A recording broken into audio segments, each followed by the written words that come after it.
ಹುಡುಕಾಟ ಪ್ರಾರಂಭಿಸಿದ್ದು within 2 hours ಒಳಗಡೆನೆ ಸೌಜನ್ಯ ಸಿಗ್ತಾಳೆ. ಆದ್ರೆ ಶವ ಆಗಿ ಅವಳ ಕೈಗಳನ್ನ ಅವಳದೇ ದುಪಟ್ಟ ಅಂಡ್ ID ಕಾರ್ಡ್ ಇಂದ ಮರಕ್ಕೆ ಕಟ್ಟಿರ್ತಾರೆ. And most brutal part is ಅವಳ ಯೋನಿ, ಅವಳ ಏನಿತ್ತು ಅದ್ರ ಒಳಗಡೆ 6 ಇಂಚ್ ಮಣ್ಣು ತುಂಬಿರ್ತಾರೆ. ಓ ಬಿಡಪ್ಪ, ನಮ್ ಪೊಲೀಸ್ ಅವ್ರಿಗೆ ತಮ್ಮ ಡ್ಯೂಟಿ ಮೇಲೆ ಎಷ್ಟೊಂದು ನಿಷ್ಠೆ ಇದೆ, ಒಂದೇ ದಿನದಲ್ಲಿ ಆರೋಪಿನ ಹಿಡಿದ್ಬಿಟ್ರಲ್ಲ ಅಂತ ಪೊಲೀಸ್ ಅವ್ರ ಮೇಲೆ ಫುಲ್ ಒಂಥರ ಹೊಗಳ್ತಾ ಇರ್ತಾರೆ. ಆದ್ರೆ ಪಾಪ ಜನರಿಗೆ ಎಲ್ಲಿ ಗೊತ್ತಿತ್ತು ಈ ಕೇಸ್ ನ ರಿಯಲ್ ಆರೋಪಿ ಬೇರೆ ಯಾರೋ ಇದಾರೆ, ಪೊಲೀಸ್ ಅವರೇ ಈ ಕೇಸ್ ನ ಮಿಸ್ಲೀಡ್ ಮಾಡೋದಕ್ಕೆ ಸುಮ್ನೆ ಸಂತೋಷ್ನ ಅರೆಸ್ಟ್ ಮಾಡಿದ್ದಾರೆ ಅಂತ. ಪೊಲೀಸ್ ಅವರು ಈ ಕೇಸ್ ಅಲ್ಲಿ ಕರಪ್ಟ್ ಆಗಿದ್ದಾರೆ, ಪೊಲೀಸ್ ಅವರೇ ಸತ್ಯ ಮುಚ್ಚಿಡ್ಲಿಕ್ಕೆ ಟ್ರೈ ಮಾಡ್ತಿದ್ದಾರೆ. ಹಾಗಾಗಿ ಈ ಕೇಸ್ ನ ಇನ್ಮುಂದೆ ಪೊಲೀಸ್ ಅವರಲ್ಲದೆ CBI ಅವರು ಇನ್ವೆಸ್ಟಿಗೇಷನ್ ಮಾಡಬೇಕು, ಈ ಕೇಸ್ ನ CBI ಒಪ್ಸಿ ಅಂತ ಅಗೇನ್ ಪ್ರೊಟೆಸ್ಟ್ ಗಳು ಸ್ಟಾರ್ಟ್ ಆಗ್ತವೆ. ಸೌಜನ್ಯ ಕೇಸ್ ಒಂದೇ ಅಲ್ಲ, ನಾರಾಯಣ ಹಾಗೂ ಯಮುನಾ ಕೇಸಲ್ಲೂ, ವೇದವಲ್ಲಿ ಕೇಸಲ್ಲೂ, ಆ ಬ್ಯಾಂಕ್ ಮ್ಯಾನೇಜರ್ ನ ಕೇಸಲ್ಲೂ ಹಾಗೂ ಪದ್ಮಲತಾ ಕೇಸಲ್ಲೂ ಸೀದಾ ಡೈರೆಕ್ಟ್ ಡೌಟ್ ಬರೋದೆ ಊರಿನ ಗೌಡ್ರ ಮೇಲೆ. ಸೌಜನ್ಯ ಕೇಸ್ ಬಿಟ್ಟು ಆ ಇನ್ನೊಂದು ಕೇಸ್ ಯಾವುದು, ಅದಕ್ಕೂ ಸಂತೋಷ್ಗೂ ಏನ್ ಸಂಬಂಧ, ಅದ್ರಲ್ಲಿ ಯಾಕೆ ಸಂತೋಷ್ನ ಪೊಲೀಸ್ ಅವರು ಫಿಟ್ ಮಾಡಿದ್ರು ಅಂತ ಪ್ರತಿಯೊಂದು ಹೇಳ್ತೀನಿ. ನಾನು ಈ ಚಾನೆಲ್ನ ಸ್ಟಾರ್ಟ್ ಮಾಡಿದಾಗಿಂದ one of the most requested video ಬಂದು ಸೌಜನ್ಯ ಕೇಸ್ ಬಗ್ಗೆ. ಸರಿ, ನಮ್ಮ ದೂತ ಸಭೆಯ ಪ್ರಜೆಗಳು ಇಷ್ಟೊಂದು ಕೇಳ್ತಿದಾರಲ್ಲ, ಈ ಒಂದು ಕೇಸ್ ಬಗ್ಗೆನೂ ವಿಡಿಯೋ ಮಾಡುವ ಅಂತ ಸೌಜನ್ಯ ಕೇಸ್ ಬಗ್ಗೆ ನಾನು ರಿಸರ್ಚ್ ಸ್ಟಾರ್ಟ್ ಮಾಡಿದೆ. ಅಂಡ್ ಟ್ರಸ್ಟ್ ಮೀ, ಎಷ್ಟೊಂದು ಕಾಂಪ್ಲೆಕ್ಸ್ ಈ ಒಂದು ಕೇಸ್ ಇದೆ ಅಂತಂದ್ರೆ ನನ್ನ ತಲೆನೇ ಕೆಟ್ಬಿಡ್ತು. ಬಟ್ ಡೋಂಟ್ ವರಿ, ನಿಮ್ಗಂತೂ ಪ್ರತಿ ಒಂದನ್ನ ತುಂಬಾ ಸಿಂಪಲ್ ಆಗಿ ಅರ್ಥ ಮಾಡಿಸ್ತೇನೆ. ಅನ್ಕೊಳ್ಳಿ, ಒಂದು ಊರು, ಆ ಊರಲ್ಲಿ ಒಂದು ಗೌಡ್ರ ಕುಟುಂಬ ಇದೆ. ಅಂಡ್ ಆ ಗೌಡ್ರ ಕುಟುಂಬ ತುಂಬಾನೇ ಪವರ್ಫುಲ್, ಲೈಕ್ ನಾವು ಮೂವೀಸ್ ಅಲ್ಲಿ ನೋಡ್ತೀವಲ್ಲ ಹಂಗೆ. ಸೊ ಗೌಡ್ರ ಊರು ಬಂದು ಧರ್ಮಸ್ಥಳ ಅಂತ. ಆ ಒಂದು ಊರಲ್ಲಿ ಇವ್ರಿಗೆ ಸಖತ್ ಕಂಟ್ರೋಲ್ ಇರುತ್ತೆ. ಈವನ್ ಅದೇ ಒಂದು ರೀಜನ್ ಅಲ್ಲಿ ಇರುವಂತಹ ಒಂದು ತುಂಬಾನೇ ಪಾಪ್ಯುಲರ್ ದೇವಸ್ಥಾನನು ಸಹ ಇವರೇ ಕಂಟ್ರೋಲ್ ಮಾಡ್ತಿರ್ತಾರೆ. ಆ ಒಂದು ದೇವಸ್ಥಾನ ಇಂದ ಈ ಗೌಡ್ರ ಕುಟುಂಬಕ್ಕೆ ಎಷ್ಟೊಂದು ದುಡ್ಡು ಬರ್ತಾ ಇರುತ್ತೆ ಅಂತಂದ್ರೆ, ಅದೇ ದುಡ್ಡಲ್ಲಿ ಇವರು ಬೇಜನ್ ಪ್ರೈವೇಟ್ ಪ್ರೈಮರಿ ಅಂಡ್ ಹೈಸ್ಕೂಲ್ಸ್ ನ ಸ್ಥಾಪನೆ ಮಾಡಿರ್ತಾರೆ, ಬೇಜನ್ ಪ್ರೈವೇಟ್ ಮೆಡಿಕಲ್ ಕಾಲೇಜಸ್ ಇರ್ತವೆ, ಅಂಡ್ ಬೇಜನ್ ಪ್ರೈವೇಟ್ ದೊಡ್ಡ ದೊಡ್ಡ ಹಾಸ್ಪಿಟಲ್ಸ್ ಇರ್ತವೆ. ಒಟ್ಟಲ್ಲಿ ಹೇಳ್ಬೇಕು ಅಂತಂದ್ರೆ ದುಡ್ಡಿನ ಸುರಿಮಳೆ ಇವ್ರಿಗೆ. ನೋಡಿ, ನಮ್ಮ ಭಾರತ ದೇಶದಲ್ಲಿ ಒಂದು ಕಾನೂನು ಇದೆ, ದ ರಿಲಿಜಿಯಸ್ ಎಂಡೋಮೆಂಟ್ ಆಕ್ಟ್ 1863 ಅಂತ. ಬೇಸಿಕಲಿ ಈ ಒಂದು ಕಾನೂನು ಏನ್ ಹೇಳುತ್ತೆ ಅಂತಂದ್ರೆ, ಭಾರತದಲ್ಲಿ ಯಾವ್ದೆಲ್ಲ ಹಿಂದೂ ಟೆಂಪಲ್ಸ್ ಇದಾವೋ ಅವೆಲ್ಲ ಗವರ್ಮೆಂಟ್ ಪ್ರಾಪರ್ಟಿ. ಆ ಹಿಂದೂ ಟೆಂಪಲ್ಸ್ ನ ಮ್ಯಾನೇಜ್ಮೆಂಟ್ ಎಲ್ಲ ಗವರ್ಮೆಂಟ್ ಕೈಗೆ ಹೋಗಿ ಗವರ್ಮೆಂಟ್ ಡಿಸೈಡ್ ಮಾಡುತ್ತೆ ಆ ಮ್ಯಾನೇಜ್ಮೆಂಟ್ ಅಲ್ಲಿ ಯಾರ್ ಕೆಲ್ಸಕ್ಕೆ ಇರಬೇಕು, ಯಾರ್ ಕೆಲ್ಸಕ್ಕೆ ಇರಬಾರ್ದು, ಅಂಡ್ ಆ ಟೆಂಪಲ್ ಇಂದ ಬರ್ತಿರುವಂತಹ ಡೊನೇಷನ್ ಅಮೌಂಟ್ ನ ಏನ್ ಮಾಡ್ಬೇಕು ಅಂತ. ಸೊ ಈ ಒಂದು ಕಾನೂನಿನ ಪ್ರಕಾರ ಗವರ್ಮೆಂಟ್ ಇಂಡಿಯಾದಲ್ಲಿ ಇರುವಂತಹ ಆಲ್ಮೋಸ್ಟ್ ಎಲ್ಲಾ ಹಿಂದೂ ಟೆಂಪಲ್ಸ್ ನ ತನ್ನ ಕಂಟ್ರೋಲ್ ಅಲ್ಲಿ ತಗೋತಾ ಇರ್ಬೇಕಾದ್ರೆ ಗವರ್ಮೆಂಟ್ ಅಫಿಷಿಯಲ್ಸ್ ಧರ್ಮಸ್ಥಳ ಶ್ರೀ ಮಂಜುನಾಥ ದೇವಸ್ಥಾನಕ್ಕೂ ರೀಚ್ ಔಟ್ ಮಾಡ್ತಾರೆ. ಅಂಡ್ ಆಗ ಇಷ್ಟು ದಿನ ಟೆಂಪಲ್ ನ ಕಂಟ್ರೋಲ್ ಮಾಡ್ತಿದ್ದಂತಹ ಆ ಗೌಡ್ರ ಕುಟುಂಬ ಏನ್ ಹೇಳುತ್ತೆ ಗೊತ್ತಾ, ಇಲ್ಲ ಇದು ಹಿಂದೂ ಟೆಂಪಲ್ ಅಲ್ಲ, ಇದು ಜೈನ್ ಫ್ಯಾಮಿಲಿಗೆ ಬಿಲಾಂಗ್ ಮಾಡುವಂತಹ ಒಂದು ಪ್ರೈವೇಟ್ ಟೆಂಪಲ್ ಅಂತ ಹೇಳ್ತಾರೆ. ನಾನ್ ಇಷ್ಟು ದಿನ ಧರ್ಮಸ್ಥಳ ಶ್ರೀ ಮಂಜುನಾಥ ದೇವಸ್ಥಾನ ಒಂದು ಹಿಂದೂ ಟೆಂಪಲ್ ಅಂತ ಅನ್ಕೊಂಡಿದ್ದೆ. ಆದ್ರೆ ಈಗಷ್ಟೇ ನನಗೂ ಗೊತ್ತಾಗಿದ್ದು ಇದು ಹಿಂದೂ ಟೆಂಪಲ್ ಅಲ್ಲ, ಇದು ಒಂದು ಜೈನ್ ಫ್ಯಾಮಿಲಿಗೆ ಬಿಲಾಂಗ್ ಮಾಡುವಂತಹ ಪ್ರೈವೇಟ್ ಜೈನ್ ಟೆಂಪಲ್ ಅಂತ.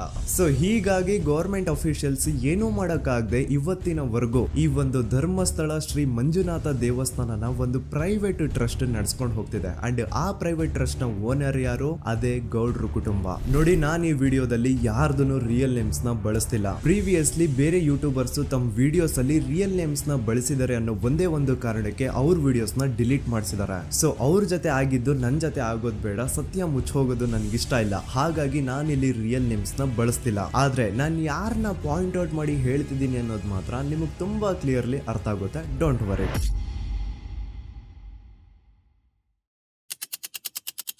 ದಿನಾಂಕ 9/10/2012. A very normal day for everyone except Soujanya. Dharmasthala ಹತ್ರ ಇರುವಂತಹ ಪಂಗಳ್ ಅನ್ನೋ ಒಂದು ಸಣ್ಣ ಹಳ್ಳಿಗೆ ಬಿಲಾಂಗ್ ಮಾಡುವಂತಹ ಸೌಜನ್ಯ ತುಂಬಾನೇ ಒಳ್ಳೆ ಹುಡುಗಿ. SDM ಕಾಲೇಜ್ ಆಫ್ ಉಜ್ರಿಯಲ್ಲಿ 2nd PUC ಓದ್ತಿದ್ದಂತಹ ಇವಳು ತುಂಬಾನೇ ಬ್ರೈಟ್ ಸ್ಟೂಡೆಂಟ್ ಕೂಡ. ಸೊ ಒಂದು ದಿನ ಅಂದ್ರೆ 9 ಅಕ್ಟೋಬರ್ 2012 ಬೆಳಿಗ್ಗೆ 7:30-8 ಗಂಟೆ ಹಾಗೆ ಆಸ್ ಯೂಶುವಲ್ ತನ್ನ ಕಾಲೇಜ್ ಹೋಗೋದಕ್ಕೆ ರೆಡಿ ಆಗ್ತಿರ್ತಾಳೆ. ಅವತ್ತು ಮಂಗಳವಾರದ ದಿನ ಅಂಡ್ ಅವತ್ತು ಲೋಕಲ್ ಫೆಸ್ಟಿವಲ್ ಬೇರೆ ಇರುತ್ತೆ, ಹೊಸ ಅಕ್ಕಿ ಅಂತ. ಈ ಒಂದು ಲೋಕಲ್ ಫೆಸ್ಟಿವಲ್ ದಿನ ಮನೆ ಒಳಗಡೆ ಏನೇ ಅಡುಗೆ ಮಾಡಿದ್ರು ಹೊಸ ಅಕ್ಕಿನೇ ಬಳಸಬೇಕು. ಸೊ ಹೊಸ ಅಕ್ಕಿ ತಂದು ಬ್ರೇಕ್ಫಾಸ್ಟ್ ನ ರೆಡಿ ಮಾಡೋಷ್ಟ್ರಲ್ಲಿ ಸೌಜನ್ಯ ಅವ್ರ ತಾಯಿ ತುಂಬಾ ಲೇಟ್ ಮಾಡ್ತಾರೆ. ಸೊ ಕಾಲೇಜ್ಗೆ ಲೇಟ್ ಆಗ್ತಿದೆ ಅಂತ ಈ ಸೌಜನ್ಯ ಟಿಫಿನ್ ಸಹ ಮಾಡದೆ ಹಾಗೆ ಹೋಗ್ತಾಳೆ. ಅವಳ ತಲೆಯಲ್ಲಿ ಏನಿತ್ತು ಅಂತಂದ್ರೆ, ಹೆಂಗೋ ಇವತ್ತು ಲೋಕಲ್ ಫೆಸ್ಟಿವಲ್ ಬೇರೆ ಇದೆ, ಹಾಗಾಗಿ ಮೇ ಬಿ ಕಾಲೇಜು ಬೇಗ ಬಿಡ್ಬೋದು, ಸೊ ಮಧ್ಯಾಹ್ನ ಡೈರೆಕ್ಟ್ ಮನೆಗೆ ಬಂದು ಊಟ ಬಿಡುವ ಅಂತ ಅವಳು ಅನ್ಕೊಂಡಿರ್ತಾಳೆ. ಆದ್ರೆ ಕಾಲೇಜ್ ಹೋಗಾದ್ಮೇಲೆ ಗೊತ್ತಾಗುತ್ತೆ ಅವತ್ತು ಅವಳಿಗೆ ಸ್ಪೆಷಲ್ ಕ್ಲಾಸಸ್ ಬೇರೆ ಇದೆ ಅಂತ. ಸೌಜನ್ಯ ಬ್ರೇಕ್ಫಾಸ್ಟ್ ಕೂಡ ಮಾಡಿರಲ್ಲ ಅಂಡ್ ಲಂಚ್ ಬಾಕ್ಸ್ ಕೂಡ ತಂದಿರಲ್ಲ. ಹಾಗಾಗಿ ಲಂಚ್ ಟೈಮ್ ಅಲ್ಲಿ ಸೌಜನ್ಯನ ಒಬ್ಳು ಫ್ರೆಂಡ್ ಜಾನ್ವಿ ತಾನ್ ತಂದಿರುವಂತಹ ಲಂಚ್ ಬಾಕ್ಸ್ ಅಲ್ಲಿ ಒಂದಿಷ್ಟು ಲಂಚ್ ನ ಆಫರ್ ಮಾಡ್ತಾಳ. ಆದ್ರೆ ಸೌಜನ್ಯ ಪರವಾಗಿಲ್ಲ ನೀನ್ ತಿನ್ನು, ನಾನ್ ಮನೆಗೆ ಹೋಗ್ಬಿಟ್ಟು ಊಟ ಮಾಡ್ಕೊಂತೀನಿ ಅಂತ ಹೇಳ್ತಾಳ. ಸುಮಾರು ಮಧ್ಯಾಹ್ನದ 3:45ಕ್ಕೆ ಕಾಲೇಜ್ ಬಿಡುತ್ತೆ. ಸೌಜನ್ಯ ಕಾಲೇಜ್ ಇಂದ ಬಸ್ ಅಲ್ಲಿ ಬಂದು ನೇತ್ರಾವತಿ ಬಸ್ ಸ್ಟಾಪ್ ಹತ್ರ ಇಳ್ಕೋತಾಳ. ಅವಳ ಜೊತೆ ಅವಳ ಕ್ಲಾಸ್ ಮೇಟ್ಸ್ ಅಂಡ್ ಫ್ರೆಂಡ್ಸ್ ಎಲ್ಲ ಇರ್ತಾರೆ. ಸೊ ಅವ್ರಿಗೆಲ್ಲ ಬಾಯ್ ಹೇಳ್ಬಿಟ್ಟು ಸೌಜನ್ಯ ತನ್ನ ಮನೆ ಕಡೆಗೆ ಹೊರಡ್ತಾಳ. ನೇತ್ರಾವತಿ ಬಸ್ ಸ್ಟಾಪ್ ಇಂದ ಸೌಜನ್ಯ ಮನೆಗೆ 20 ಮಿನಿಟ್ಸ್ ನ ವಾಕ್ ಇರುತ್ತೆ. ಮ್ಯಾಕ್ಸ್ ಟು ಮ್ಯಾಕ್ಸ್ 30 ಮಿನಿಟ್ ಹಿಡಿಬಹುದು. ಸೊ ಸೌಜನ್ಯ ನಡ್ಕೊಂಡು ಮನೆ ಕಡೆಗೆ ಹೋಗ್ತಾ ಇರ್ತಾಳೆ. ಒಂದ್ ಸ್ವಲ್ಪ ದೂರದಲ್ಲಿ ಪ್ರಕೃತಿ ಹಾಸ್ಪಿಟಲ್ ಅಂತ ಒಂದಿರುತ್ತೆ. ಅಲ್ಲಿನ ಸೆಕ್ಯೂರಿಟಿ ಗಾರ್ಡ್ ಸೌಜನ್ಯ ನಡ್ಕೊಂಡು ಹೋಗ್ತಾ ಇರೋದನ್ನ ನೋಡ್ತಾನೆ ಕೂಡ.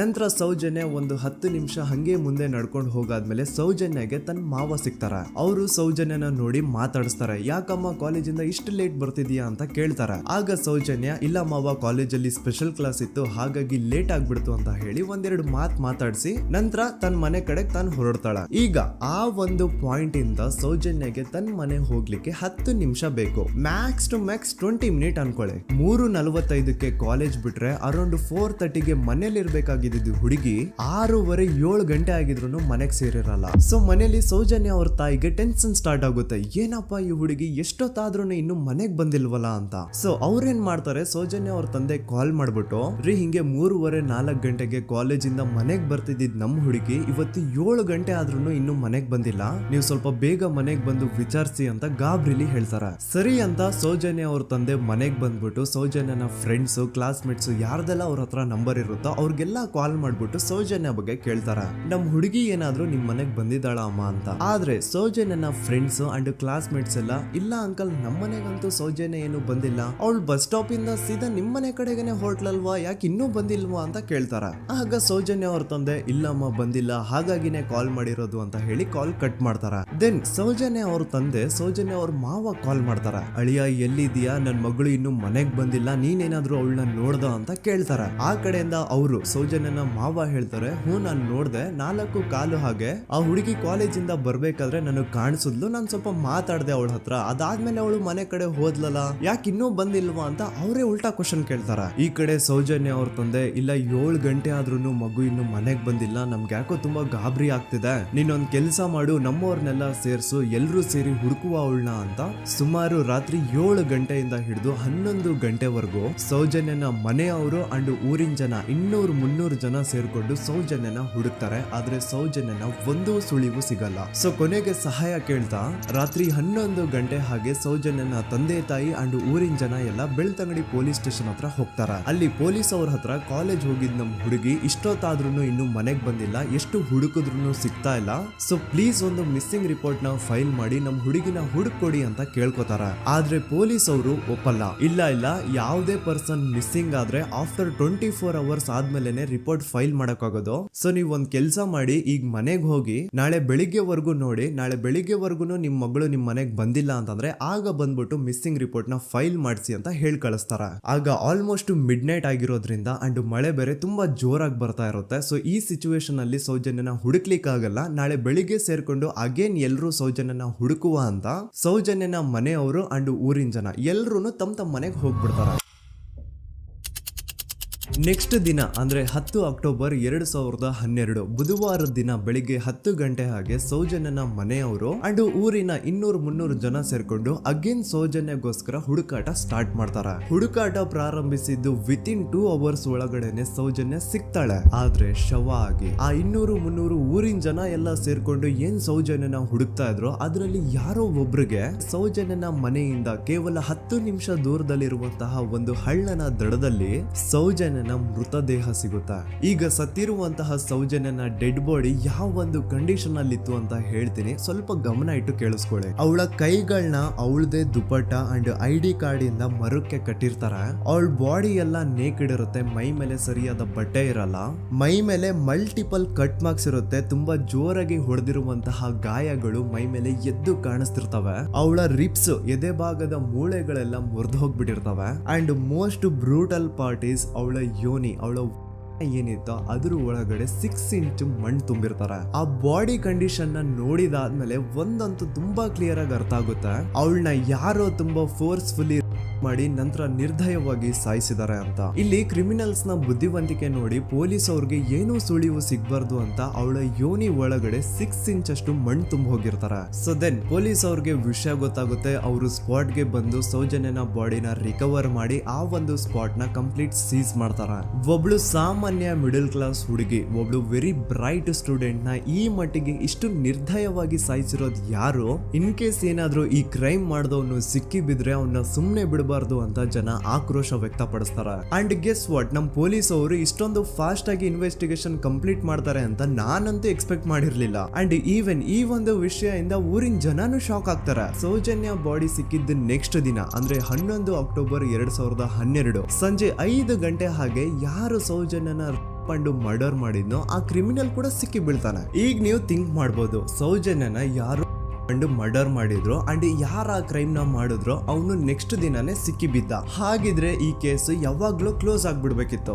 ಆದ್ರೂ ಸ್ಟಿಲ್ ಇವತ್ತಿನ ದಿನವರೆಗೂ ಯಾಕೆ ಈ ಕೇಸ್ ಪದೇ ಪದೇ ನ್ಯೂಸ್ ಅಲ್ಲಿ ಬರುತ್ತೆ ಅಂದ್ರೆ, ನಮ್ ದೂತ ಸಭೆಯ ಪ್ರಜೆಗಳೇ ರೆಡಿ ಆಗಿ, ಆರೋಪಿ ಸಿಕ್ಕಾದ್ಮೇಲೆ ಈ ಕೇಸು ಕ್ಲೋಸ್ ಆಗಿಲ್ಲ. ಆಕ್ಚುಲಿ ಈ ಕೇಸು ಓಪನ್ ಆಗಿದ್ದೆ ಈಗ.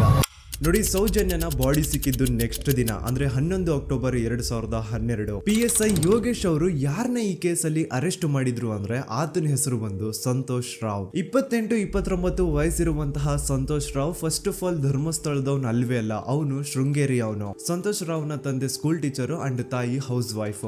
ಸಂತೋಷ್ ಮೊದ್ಲಿಂದನೂ ಒಂದ್ ಸ್ವಲ್ಪ ಮೆಂಟಲಿ ಇಲ್ಲಿರೋದ್ರಿಂದ ಅವನಿಗೆ ವಿದ್ಯೆ ಬರಹ ಅನ್ನೋದು ತಲೆಗೆ ಹೋಗಿರಲ್ಲ. ಹಾಗಾಗಿ ಅವನು ಶೃಂಗೇರಿಯಲ್ಲಿ ಒಂದು ಹೋಟೆಲ್ ಅಲ್ಲಿ ಕೆಲಸ ಮಾಡ್ತಿರ್ತಾನೆ. ಮೆಂಟಲಿ ಅನ್ಸ್ಟೇಬಲ್ ಇದ್ರೂ ಸಹ ಈತನಿಗೆ ದೇವ್ರ ಮೇಲೆ ಬಹಳ ನಂಬಿಕೆ ಇರುತ್ತೆ. ಹಾಗಾಗಿ ತಿಂಗಳಿಗೆ ಒಮ್ಮೆ ಆದ್ರೂ, ಅಟ್ಲೀಸ್ಟ್ 2 ತಿಂಗಳಿಗೆ ಒಮ್ಮೆ ಆದ್ರೂ ಈತ ಯಾವ್ದಾದ್ರು ಒಂದು ಪುಣ್ಯಕ್ಷೇತ್ರಕ್ಕೆ ವಿಸಿಟ್ ಮಾಡಿ ಬರ್ತಿರ್ತಾನೆ. ಹಾಗೇನೆ ಈ ಸತಿನೂ ಸಹ ಈತ ಧರ್ಮಸ್ಥಳಕ್ಕೆ ಬಂದಿರ್ತಾನೆ. ಇವನು ಧರ್ಮಸ್ಥಳಕ್ಕೆ ಬಂದಿದ್ದು ದಿನಾಂಕ 9 ಅಕ್ಟೋಬರ್ 2012. ಈ ದಿನಾಂಕನ ಸ್ವಲ್ಪ ನೋಟ್ ಮಾಡಿ ಇಟ್ಕೊಳ್ಳಿ, ಯಾಕಂತಂದ್ರೆ ಮುಂದೆ ಈ ಕೇಸಲ್ಲಿ ಇದೇ ಮೇಜರ್ ಟರ್ನಿಂಗ್ ಪಾಯಿಂಟ್. ಸೊ ಸೌಜನ್ಯನ ಡೆತ್ ಆಗಿಂತ ಒಂದು ದಿನ ಹಿಂದೆ ಧರ್ಮಸ್ಥಳಕ್ಕೆ ಬಂದಿರುವಂತಹ ಸಂತೋಷ್ ರಾವ್ಗೆ ಎಲ್ಲೂ ಉಳ್ಕೊಳ್ಳಿಕ್ಕೆ ಹೋಟೆಲ್ ಅಲ್ಲಿ ಅಥವಾ ಲಾಡ್ಜ್ ಅಲ್ಲಿ ರೂಮ್ ಸಿಗಲ್ಲ.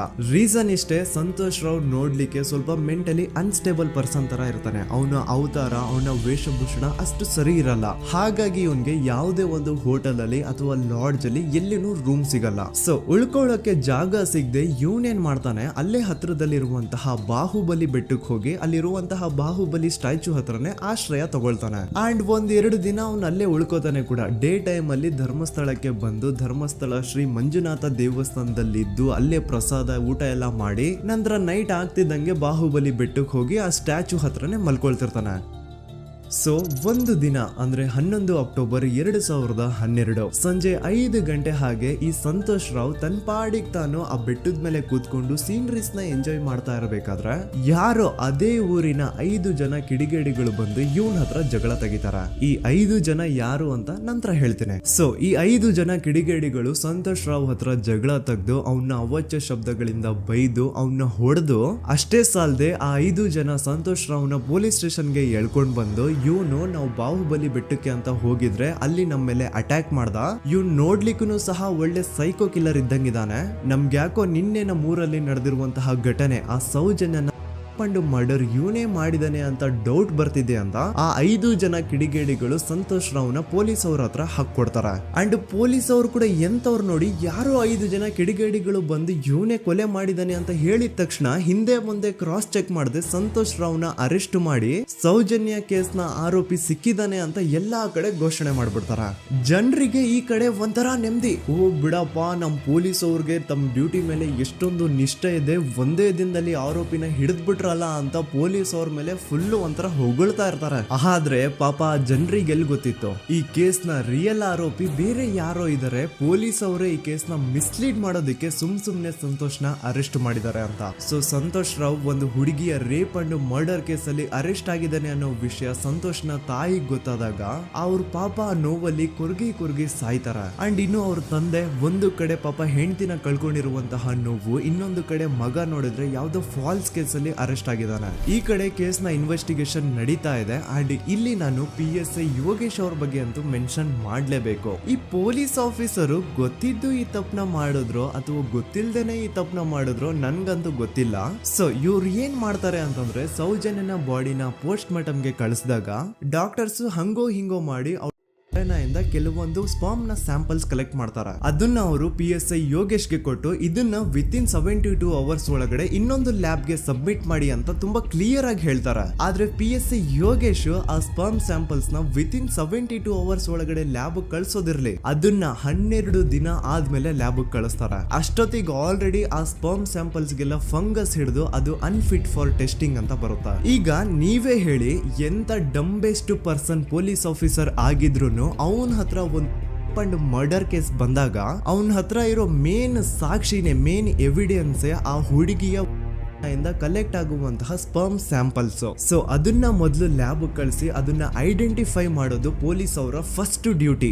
ಆದ್ರೆ ಇಲ್ಲಿ PSI ಯೋಗೇಶ್ ಅವರು ಇದನ್ನೇ ಮರ್ತು ಹೋದ್ರು ಅಂತ ನೋಡಿ. ಯಾವುದೇ ಒಂದು ಕೇಸ್ ಅಲ್ಲಿ ಪೊಲೀಸ್ ಅವರು ಆದಷ್ಟು ಎವಿಡೆನ್ಸ್ ನ ಕಲೆಕ್ಟ್ ಮಾಡೋದಕ್ಕೆ ಟ್ರೈ ಮಾಡ್ತಾರ. ಆದ್ರೆ ಈ ಒಂದು ಕೇಸ್ ಅಲ್ಲಿ ಮಾತ್ರ ಪೊಲೀಸ್ ಅವರು ಎವಿಡೆನ್ಸ್ ನ ಕಲೆಕ್ಟ್ ಮಾಡೋ ಬದಲಾಗಿ ಎವಿಡೆನ್ಸ್ ನ ಡಿಸ್ಟ್ರಾಯ್ ಮಾಡೋದ್ರಲ್ಲಿ ಮುಂದೆ ಇದ್ರು. ಅಷ್ಟೇ ಅಲ್ಲದೆ ಈ ಪೊಲೀಸ್ ಆಫೀಸರ್ ಸೇರ್ಕೊಂಡು ಸಂತೋಷ್ ರಾವ್ಗೆ ಸೆಲ್ ಅಲ್ಲಿ ಎಂತ ಟಾರ್ಚರ್, ಎಂತ ಹಿಂಸೆ ಕೊಡ್ತಾರೆ ಅಂದ್ರೆ ನೆನ್ಸ್ಕೊಂಡ್ರೆ ಮೈ ಜುಮ್ ಅನ್ನುತ್ತಾ. ಹೊಡಿಯೋದು, ಕೆಟ್ಟದಾಗ ಬೈಯೋದು, ಇದೆಲ್ಲ common. Most brutal part is Santosh ರಾವ್ನ ಪ್ಯಾಂಟ್ ಬಿಚ್ಚಿ ಅವನ ಪ್ರೈವೇಟ್ ಪಾರ್ಟ್ ಮೇಲೆ ಬಿಸಿ ಬಿಸಿ ಕುದೀತಾ ಇರುವಂತಹ ನೀರ್ ಚಲ್ತಾರ. ಈ ಕ್ರೈಮ್ ನೀನೇ ಮಾಡಿದ್ಯಾ ಅಂತ ಒಪ್ಕೋ, ಇಲ್ಲ ಅಂತಂದ್ರೆ ನಿನ್ನ ಸೆಲ್ ಒಳಗಡೆನೆ ಸಾಯಿಸ್ಬಿಡ್ತೀವಿ, ನಿನ್ನ ತಂದೆ ತಾಯಿ ಎಲ್ರು ಸಾಯಿಸ್ಬಿಡ್ತೀವಿ ಅಂತ ಬ್ಲಾಕ್ ಮೇಲ್ ಮಾಡ್ತಾರ. ನೋಡಿ, ಸಂತೋಷ್ ರಾವ್ ಜಾಗದಲ್ಲಿ ನನ್ನಂತ ನಿಮ್ಮಂತ ನಾರ್ಮಲ್ ಪರ್ಸನ್ ಯಾರಾದ್ರೂ ಇದ್ದಿದ್ರೆ ಪೊಲೀಸ್ ಅವರು ಕೊಡ್ತಿರುವಂತಹ ಹಿಂಸೆನ ತಡ್ಕೊಳಕ್ಕಾಗದೆ ಆ ಕ್ರೈಮ್ ಮಾಡಿಲ್ಲ ಅಂದ್ರೂ ಮಾಡಿದೀನಿ ಅಂತ ಒಪ್ಕೊಬಿಡ್ತಾ ಇದ್ವಿ. ಆದ್ರೆ ಸಂತೋಷ್ ರಾವ್ ಮೆಂಟಲಿ ಇಲ್ಲಿರೋದೇ ಅವನ್ಗೆ ಅಡ್ವಾಂಟೇಜ್ ಆಗೋಯ್ತು.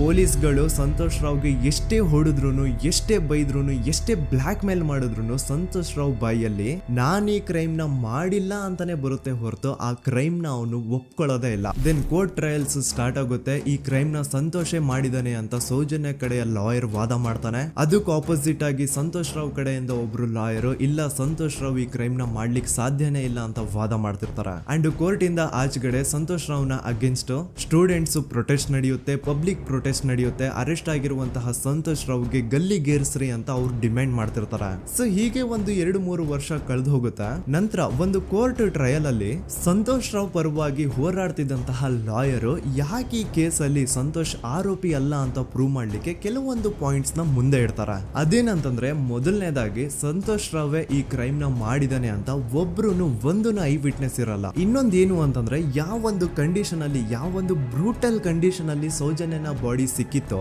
ಅದನ್ನ ಗಮನದಲ್ಲಿ ಇಟ್ಕೊಂಡು ಸ್ವಲ್ಪ ಪ್ರಾಕ್ಟಿಕಲ್ ಆಗಿ ಥಿಂಕ್ ಮಾಡಿದ್ರೆ ಆ ಒಂದು ಭೀಕರ ಕ್ರೈಮ್ ನ ಒಬ್ನೇ ಮಾಡ್ಲಿಕ್ಕೆ ಸಾಧ್ಯನೇ ಇಲ್ಲ. ಇನ್ನೊಂದು ಪಾಯಿಂಟ್ ಏನು ಅಂತಂದ್ರೆ, ಸೌಜನ್ಯನ ಇಂದ ಪೊಲೀಸ್ ಅವ್ರಿಗೆ ಯಾವುದೇ ಸ್ಪರ್ಮ್ ಸ್ಯಾಂಪಲ್ ಸಿಗ್ಬಾರ್ದು ಅಂತ 6 ಇಂಚು ಅಷ್ಟು ಮಣ್ಣು ಹಾಕಿರ್ತಾರ. ಸೊ ಈಗ ನೀವೇ ಹೇಳಿ, ಮೆಂಟಲಿ ಇಲ್ಲಿರುವಂತಹ ಪರ್ಸನ್ಗೆ ಇಷ್ಟೊಂದು ಬುದ್ಧಿವಂತಿಕೆ ಇರುತ್ತಾ? ಅನ್ಕೊಳ್ಳಿ, ಅಷ್ಟೊಂದು ಬುದ್ಧಿವಂತಿಕೆ ಅವ್ನಿಗಿದ್ರು ಆ ಕ್ರೈಮ್ ಮಾಡಾದ್ಮೇಲೆ ಅವನ ಆ ಊರಿಂದ ಓಡ್ ಹೋಗ್ಬೋದಾಗಿತ್ತು. ಆದ್ರೆ ಮತ್ತ್ಯಾಕೆ ಅವನು ಅದೇ ಊರಲ್ಲೇ ಇರ್ತಾನೆ? ಅಂಡ್ ಸೌಜನ್ಯ ಕೊನೆಯದಾಗಿ ಪ್ರಕೃತಿ ಹಾಸ್ಪಿಟಲ್ ಮುಂದ್ಗಡೆಯಿಂದ ನಡ್ಕೊಂಡು ಹೋಗ್ತಾ ಇರ್ಬೇಕಾದ್ರೆ ಆ ಪ್ರಕೃತಿ ಹಾಸ್ಪಿಟಲ್ ನ ಸೆಕ್ಯೂರಿಟಿ ಗಾರ್ಡ್ ನೋಡ್ತಾನೆ. ಅಂಡ್ ಪ್ರಕೃತಿ ಹಾಸ್ಪಿಟಲ್ ನ ಆಚೆಗಡೆ CCTV ಕ್ಯಾಮರಾನು ಇರುತ್ತೆ. ಸಡನ್ಲಿ ಆ CCTV ಫುಟೇಜ್ ಕೂಡ ಕಾಣೆ ಆಗ್ಬಿಡುತ್ತಾ. ಇನ್ನೊಂದು ಏನು ಅಂತಂದ್ರೆ, ಸೌಜನ್ಯನ ಮರ್ಡರ್ ಆಗಿದ್ದು ನೆಕ್ಸ್ಟ್ ದಿನಾನೇ ಪೊಲೀಸ್ ಅವರು ಆರೋಪಿನ ಹಿಡಿದ್ರು. ಸೊ ಹಾಗಿದ್ದಾಗ ಆ ಕಲೆಕ್ಟ್ ಮಾಡಿರುವಂತಹ ಸ್ಪರ್ಮ್ ಸ್ಯಾಂಪಲ್ಸ್ ನ ಲ್ಯಾಬ್ ಗೆ ಕಳಿಸಿ ಇವನೇ ಆರೋಪಿ ಅಂತ ಕನ್ಫರ್ಮ್ ಮಾಡೋ ಬದಲಾಗಿ ಯಾಕೆ ಪೊಲೀಸ್ ಅವರು ಆ ಸ್ಪರ್ಮ್ ಸ್ಯಾಂಪಲ್ಸ್ ನ ತಮ್ಮ ಹತ್ರನೇ ಇಟ್ಕೊಂಡು 12 ದಿನವರೆಗೂ ಅದಕ್ಕೆ ಫಂಗಸ್ ಹಿಡಿಯೋವರೆಗೂ ಕಾದು ಆಮೇಲೆ ಅದನ್ನ ಲ್ಯಾಬ್ ಕಳಿಸಿದ್ರು? ಅಂಡ್